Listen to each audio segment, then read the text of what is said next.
Voilà, ben bonsoir à tous. Ça va? Oui. Tout se passe bien? Oui. Bon, alors oui, ben merci Philippe. Alors, est-ce qu'il y a des imitateurs dans la salle? Tant mieux. Non, c'est bon, non, bah, super. Non, c'est juste pour savoir s'il y a des gens qui me comprennent. Parce que l'imitation, c'est un truc assez compliqué à vivre au quotidien. Vous voyez, c'est comment vous dire, c'est au bout d'un moment, le problème, c'est que ça vire à la pathologie. Vous voyez, ça devient une obsession. Vous savez, les gens qu'on imite, ils sont présents dans notre vie à un point, ça prend des proportions. Vous voyez, on les entend partout, on les voit tout le temps, ils nous obsèdent. Comment vous illustrez ça? Tiens, il y a quelques temps de ça, je me souviens, j'étais à la gare, j'attendais mon train. C'était l'époque où il y en avait. Et d'un seul coup, comme ça, en pleine gare, je sais pas ce qui s'est passé, j'ai entendu la voix de Jean-Pierre Foucault, imaginez. Votre attention, s'il vous plaît. Le TGV numéro 6912 en direction de Paris, gare de Lyon partira avec un retard de 5 minutes. Réponse A. 5 heures, réponse B. 5 semaines, réponse C. 5 ans, réponse D. Je rappelle que vous pouvez appeler un ami qui viendra vous chercher en voiture. Ah, bon, vous voyez, quand ça commence comme ça, c'est perturbant. Alors après, je monte dans le train, je me rends compte que je n'avais pas composté mon billet. Alors j'appelle le contrôleur, je dis excusez-moi, est-ce que je peux voyager avec un billet non composté? Là, il se retourne, il me fait, il y en a qui ont essayé. Ils ont eu des problèmes. Vous voyez, bon. Bon, puis alors je rentre chez moi, tranquillement, le soir, j'allume la télé, je tombe sur le journal de 20h. Imaginez le truc 2 secondes, c'était Daniel Prévost qui présentait le journal de 20h. Imaginez. Salut bande de ringards! On commence avec la politique. Vous connaissez la différence entre les républicains et les Jeux paralympiques? C'est qu'aux Jeux paralympiques, les bras cassés ramènent des médailles.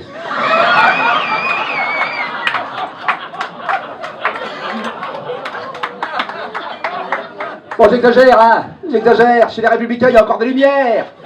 Regardez, il y a l'autre, là, comment elle s'appelle, là. Nadine Morano. Elle est encore là. Elle s'accroche. Oui, vous savez, la politique, des fois, c'est un peu comme le vélo. On a du mal à se débarrasser de la gourde.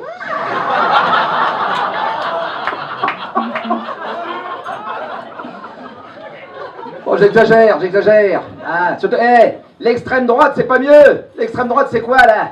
Marine Le Pen, Mario Maréchal, Florian Philippot. Finalement, l'extrême droite, c'est un peu comme la télé-réalité. Si vous enlevez les 2 blondes et l'homosexuel, il n'y a plus grand-chose.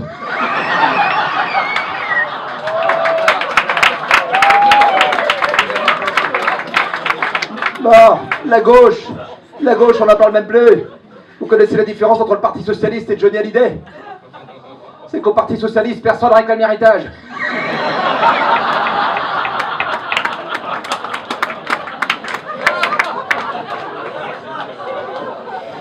Puis alors, Mélenchon! Moi, je sais pas vous, Mélenchon, je le verrais bien s'incarner en Pruneau d'Agen. Ouais, ça a l'air bon au début, puis après, ça fait chier tout le monde.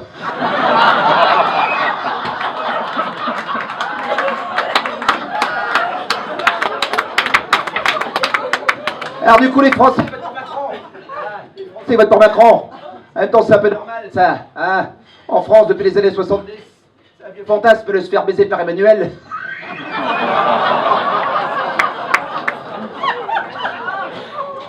Bon, vous voyez, hein, ce genre de choses, c'est quand même, ça fait bizarre quand ça arrive comme ça. Alors moi, sur le coup, j'ai éteint la télé, hein, j'en pouvais plus, je saturais.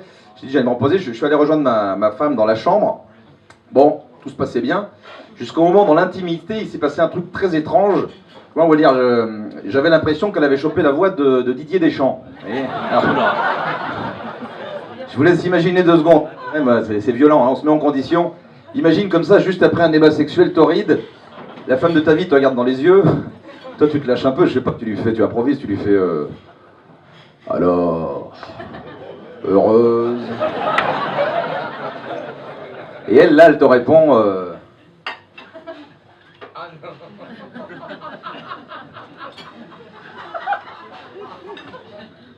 oui, bon ben... Disons qu'on a livré une prestation plutôt correcte, hein.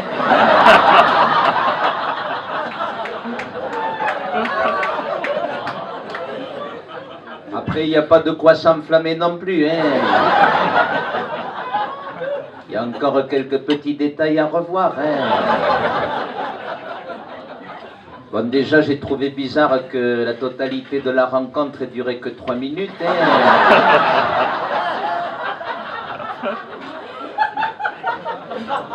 Je sais bien qu'avec toi, on jouera rarement la prolongation et les tirs au but, mais bon...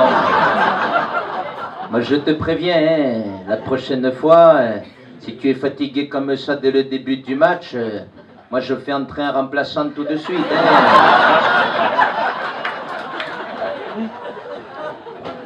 Bon, après, c'est vrai que tu as des circonstances atténuantes, hein.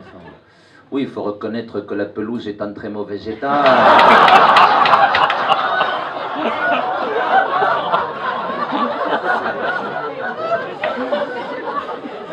J'espère que le jardinier va passer dans la semaine, hein.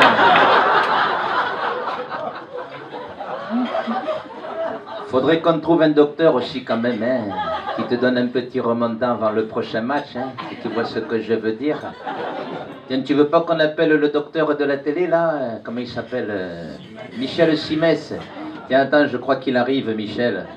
Bonjour, dans le magazine de la santé aujourd'hui, nous commencerons avec un message d'espoir. Écoutez bien, comment peut-on vivre après une amputation partielle du cerveau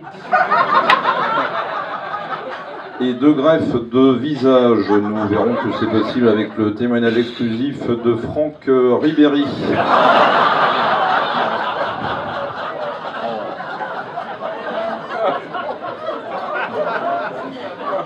Franck Ribéry, qui je vous le rappelle, a été contacté récemment par un club anglais, mais vu son niveau intellectuel, il y a quand même peu de chances qu'il accepte d'être payé en livres.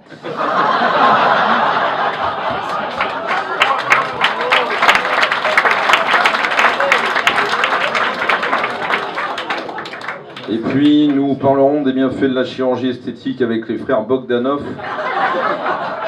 Les Bogdanov, qui je vous le rappelle, seront présents sur une étape du Tour de France l'été prochain. D'après nos informations, il s'agirait de l'étape Menton-Toulon.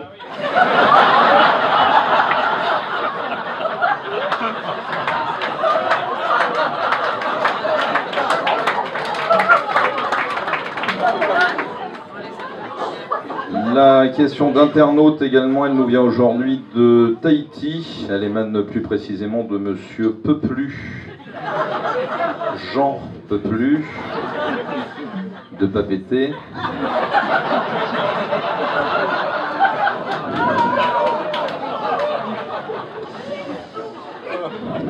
Merci Daniel. Et la question, la voici. Ma vie sexuelle, c'est comme le Beaujolais nouveau. C'est une fois par an et c'est dégueulasse.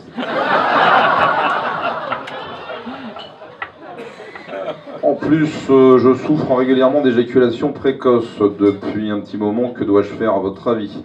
Alors monsieur, vous tombez très bien. Il faut rappeler en effet qu'il y a une étude qui a été publiée récemment sur le sujet et qui recommande aux éjaculateurs précoces de faire l'amour dans la nuit du passage à l'heure d'été.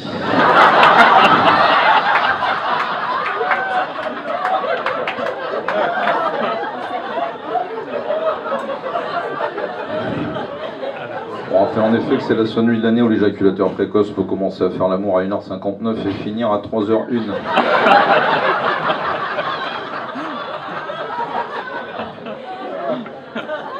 Et puis je vous rappelle la question sexo du jour. En 2020, les femmes sont-elles plutôt clitoridiennes ou plutôt vaginales?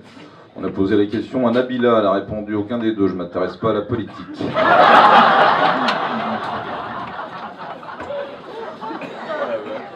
Mais d'abord la question bien-être du jour, comment faire pour être encore à sex symbole après 70 ans?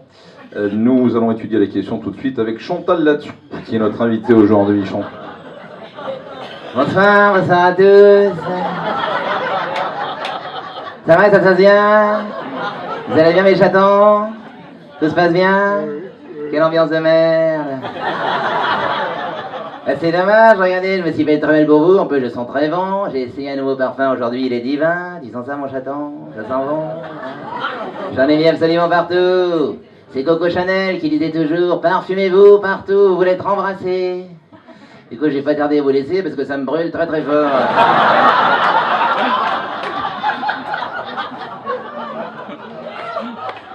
Ah ben quoi, le parfum c'est important pour une femme, vous le savez messieurs. Si vous voulez séduire une femme, soyez sensible à l'odeur de son parfum, les filles alors ça les fait craquer. Ça en général les grands séducteurs le savent. En même temps, qu'est-ce qu'il nous reste aujourd'hui comme grand séducteur? À part Xavier Jaillard. Vous dites Xavier, je vois pas. Ah Xavier, formidable, formidable. Non mais c'est vrai les filles, qu'est-ce qu'on a comme grand séducteur aujourd'hui? Si on fait l'inventaire, qu'est-ce qu'il nous reste? Macron? Remarquez, Macron, il est plein d'énergie, vous savez ce qu'on dit sur lui. Il paraît qu'il dort que 4 heures par nuit. Et vous savez pourquoi? Tout le monde le sait, c'est bien connu.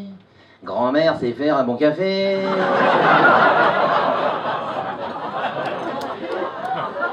Bon, ça, je sais, c'est moyen, c'est sexiste, c'est facile, c'est misogyne, faut arrêter de se moquer de la première dame comme ça. Après tout, il y a des hommes qui sont avec des femmes beaucoup plus jeunes et personne n'est rien, là. Ah! T'as regardé Woody Allen, il s'est tapé une femme qui pourrait être sa fille. D'ailleurs, c'est sa fille. Bon. Sinon, qu'est-ce qu'on a comme grand sélecteur en politique? Je sais pas, tiens, Édouard Philippe. Édouard Philippe, il a un avantage, il a un nom de sélecteur. Regardez, il y a plein de grands sélecteurs qui ont deux prénoms en guise de nom. Claude François, George Michael, Francky Vincent, Patrick Henry, Guy Georges, Émile Louis,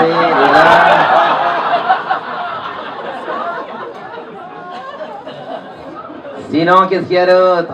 Ah tiens, Carlos Ghosn. Ah dis donc, l'autre jour, je me la suis joué Carlos Ghosn, dis donc, j'étais contente. Je suis allé dans un restaurant japonais, je me suis barré juste avant l'addition. Alors il a atterri au Liban, en fait il paraît qu'au début il voulait atterrir en Écosse, mais il avait peur qu'on le prenne pour Xavier Dupont-Ligonnès. Finalement, Carlos Ghosn, c'est hallucinant, hein, vous vous rendez compte? Là, ces dernières semaines en France, non mais ces dernières semaines, si tu te rends compte, c'est plus facile de faire Tokyo-Beyrouth en avion avec un faux passeport que de faire Paris-Créteil en RER avec un vrai passe Navigo. Ouais.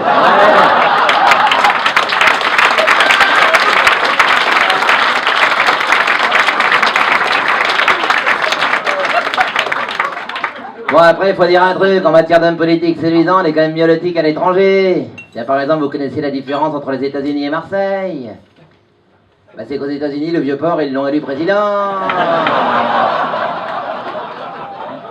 L'autre jour, je regardais Trump à la télé, je me disais, cet homme-là, il aurait dû épouser Geneviève de Fontenay.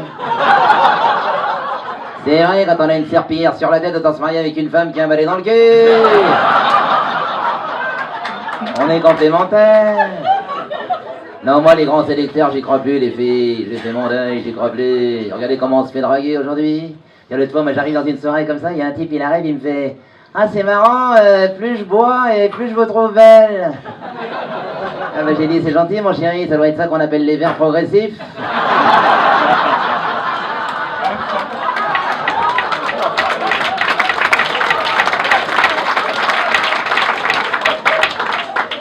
Non, je sais pas, ou alors faut avoir du bol, faut faire la bonne rencontre. Tiens, par exemple, moi j'ai une copine.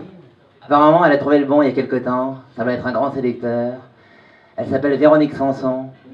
Et j'ai l'impression que là, elle en est vraiment... Enfin, quand elle parle de lui, elle est très amoureuse. Une nuit, je m'endors avec lui. Ah. Mais je sais qu'on nous l'interdit. Et je sens la fièvre qui me mord, sans que j'ai l'ombre d'un remords. Ah. Voilà, c'est tout pour ce soir. Merci. On me pose la question d'où ça vient, Popek. Dans quel état êtes-vous né? Dans un état lamentable. Toute ma famille était très pauvre. Mon père, ma mère, ma sœur, la femme de chambre, la cuisinière, les chauffeurs.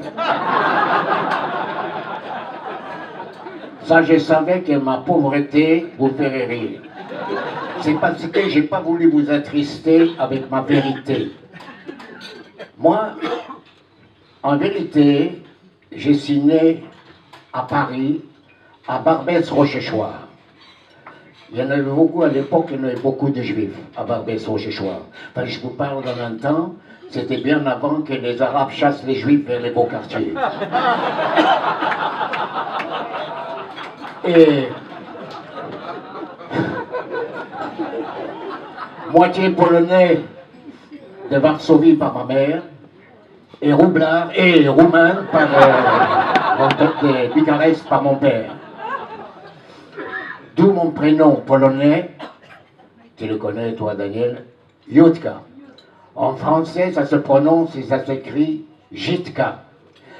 J'ai longtemps détesté mon prénom, parce qu'à l'école on m'appelait Jitka P, Jitka Phare ou Jitka K. Quand c'était pas Jitka K, oui. Et de ma mère, je n'ai aucun souvenir. La guerre est passée par là et la génération de mon père qui en a survécu n'en parlait pas. Je n'ai donc su que plus tard que que le nom de ma mère était gravé au mémorial des victimes de la haine raciale. Je l'ai donc vécu tout petit qu'avec mon père. On vivait dans une chambre de bonne. Sans la bonne, on n'avait pas les moyens.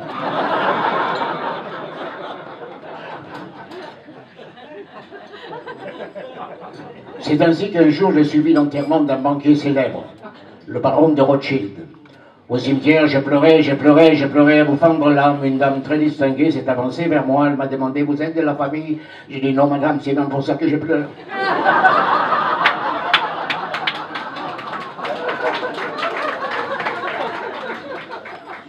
Alors papa, lui, il avait débarqué de sa Roumanie natale à la veille de la guerre 14-18.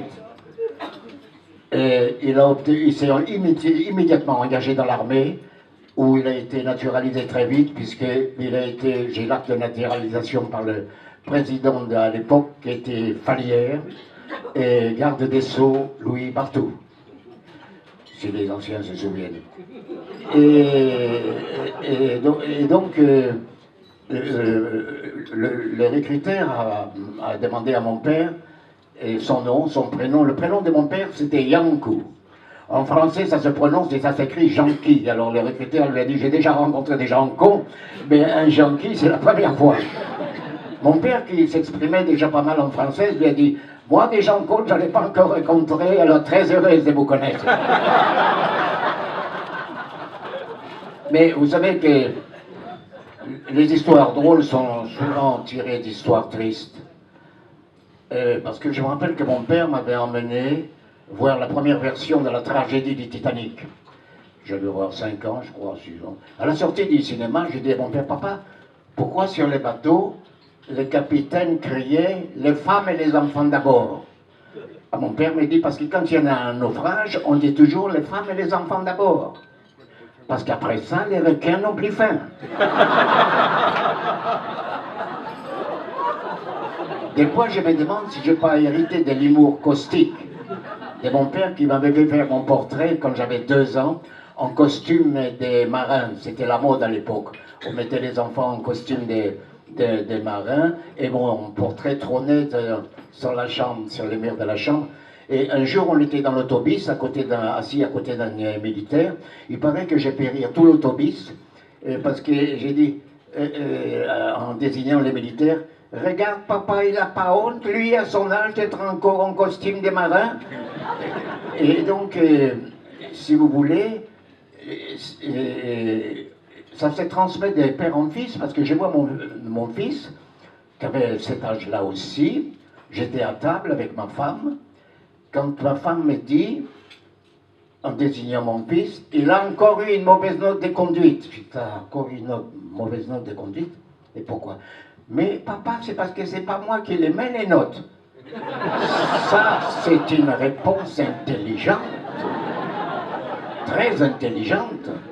Il me dit, papa, qui c'est qui m'a donné mon intelligence? Qui c'est qui t'a donné ton intelligence? Parce que ça doit être ta mère, parce que moi j'ai toujours la mienne. Elle m'a lancé son assiette de soupe à la tête, cette saleté. Elle m'a lancé son assiette de soupe à la tête. Alors il y en a un dicton qui dit tel père, tel fils, parce que j'ai moi peut-être pas fait l'école de l'ENA comme BHL, mais j'ai quand même fait les soldes au BHV. Ben, j'ai fait plusieurs métiers avant de trouver ma voie dans la show business. J'ai d'abord été, figurez-vous, j'ai quitté l'école à 14 ans, je me suis disputé avec le directeur. Il ne voulait pas me payer mes heures de classe, cette saleté. Alors j'ai été saisonnier d'abord, dans la Creuse, dans une ferme où on était très mal nourris, franchement, pendant l'été, je me rappelle. Je me suis sauvé avec une poule. Je suis à l'abri des regards, j'avais mon bite à gaz pour la faire rôtir. Quand j'ai vu arriver les fermiers, vous savez, en catimini, ils me suivaient de loin. Il avait l'esprit très ouvert, mais on voyait qu'il fermait des bonheurs. J'ai juste eu le temps de balancer la poule complètement déplimée dans l'eau. Et évidemment, à côté de moi, il y avait une grosse tas de plumes. Les fermiers me demandent qu'est-ce que tu fais là? C'est mon heure de repos, alors je vais prendre l'air. Ah! Et la poule là-bas dans l'eau, elle prend l'air aussi. La poule là-bas dans l'eau, elle est avec moi, la poule. Elle prend son bain et je garde ses affaires. Ah! Et alors, mon premier métier, à la rentrée, j'ai été, figurez-vous, ébéniste, apprenti ébéniste opticien. On fabriquait des lunettes pour les cuvettes des WC. C'est-à-dire que c'était du luxe à l'époque, parce que les cabinets étaient à la turque. Après ça, j'ai été coursier chez un huissier de justice qui m'envoyait tous les jours porter les grosses au palais de justice, c'est-à-dire les procès-verbaux des affaires en cours. Et d'ailleurs, la première fois qu'il m'a crié de son bureau, « Apportez-moi la grosse que je la tamponne !» Je ne savais pas de quoi il parlait, moi, alors j'ai dit à la secrétaire, je crois que le patron vous demande. Oh. Elle m'a donné une gifle, cette saleté, qui m'a renvoyé des années en arrière. Quand à l'âge de 15 ans, j'ai passé par la rue Saint-Denis où il y en a une péripatéticienne toutes les 10 mètres, il y en a une qui me dit, tu montes mon petit chéri, combien tu me donnes? Je ne sais pas, madame, la soixantaine. Paf!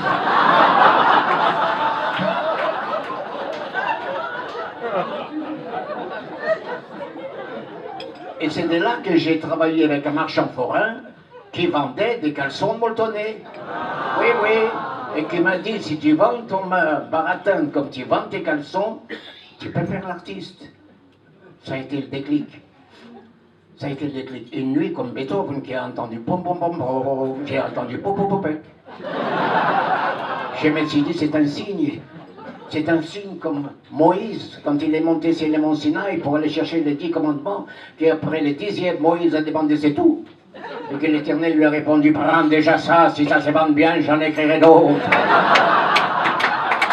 Alors, moi aussi, après avoir entendu ces paroles divines, je me suis mis à raconter les miennes. Et à part ce soir, devinez combien je gagne à les raconter. Alors, on est allé à la Comédie Française avec mon père pour les mardis habillés.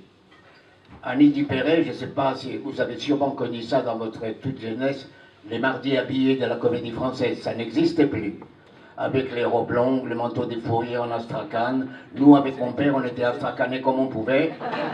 Alors on nous a mis tout là-haut au poulailler. On était allé voir Lazare de Molière, et là-bas. Et papa, comme chaque fois qu'il allait au théâtre, il avait du mal à suivre. Combien de fois je lui ai dit, papa, tu ronfles. Qui c'est qui ronfle? C'est toi, ça me dérange pas. Et arrive le fameux passage de la cassette avec Harpagon. Et je vais vous jouer juste une seconde le rôle d'Harpagon dans le texte exact de Molière. Harpagon qui soupçonne les spectateurs de lui avoir volé sa cassette. Que les gens assemblés, je ne jette mes regards sur personne qui ne m'ait donné des soupçons, et tout me semble mon voleur. Hé, de quoi est-ce qu'on parle là-bas de celui qui m'a dérobé? Quel bruit fait-on là-haut? Est-ce mon voleur qui y est? À ce moment-là, papa sortant de sa somnolence. Qu'est-ce que c'est? C'est à moi qui parle. On me parle. C'est à moi que vous parlez, monsieur. Tout le monde se retourne vers nous. On nous a même prié aimablement de sortir. Mon père a dit, ça c'est gentil, pour la peine on reviendra en boire une autre. Oh. Arrivé devant la vestiaire, papa il remet un billet de 50 francs à la vestiaire, 50 € d'aujourd'hui. Arrivé dehors, je dis, papa, tu m'as fait honte. J'ai rien osé dire, mais tiens, regardez ce que tu as donné à la vestiaire, un billet de 50 francs. On ne donne pas 50 francs pour un vestiaire, c'est cher payé, 50 francs pour un vestiaire. Mon père il dit, non, c'est pas cher. Regarde les manteaux de fourrure qu'elle m'a donné.